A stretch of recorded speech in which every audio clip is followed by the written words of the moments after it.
پاکستان چیمپئن انګلند چیمپئن ته هم شکست ورکو. بیک ټو بیک پاکستان چیمپئن څلور میچونه وګټل. انګلند ته شکست، ویسټ انډیز ته شکست، استرالیا ته شکست او انډیا ته هم شکست. نوې ټیم چې کوم غمونه راکړي وو هغه کې لږ ډېر کمې دلته کې راغلی. همیشه دپاره دا خبره کېږي چې اولډ از ګولډ او هغه پروف هم شوله. هم یو سوال دلته کې دا دی چې پاکستان چې کوم دا زول ټیم دی، دا د لیجنډ چې کوم ټیم دی، په دې کې او د دې سره چې کوم دی پاکستان دا نوې ټیم، دا اے ټیم، د کوم ټیم چې بابر اعظم کپتان دی، په دې کې مین ډیفرنس او مین فرق څه دی؟ ټیک د دې کې شک نشته چې کوم زموږ دا زاړه پلیران دي، دا زول ټیم دی، دا ښه ویل ایکسپیرینس پلیران په دې کې موجود دي.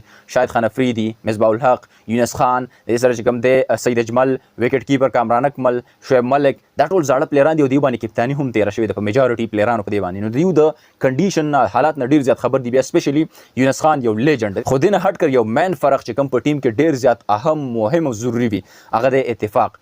په دې ټیم کې اتفاق ډېر زیات دی، ډېر زیات د های لیول والا ماشاءالله اتفاق پکې موجود دی.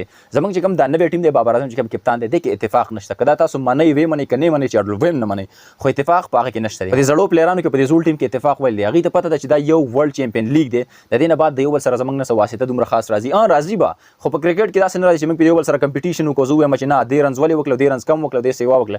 دلته چې یو کس سکور کوي بس تا لیوله کوي او ښه د زړه نه اپریشیټ کوي. او همدغه شانته کې کار د افغانستان په ټیم کې هم دی.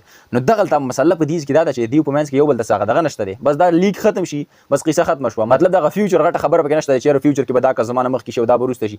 دوی خپل جرني او د خپل هغه سفر یې کمپلیټ کړی. دا خو یو ایکسټرا خبره وه. زموږ خوش قسمتي ده چې دا زاړه کیلاړیان یو ځل بیا موږ په ریدم کې او په ایکشن کې وکتل.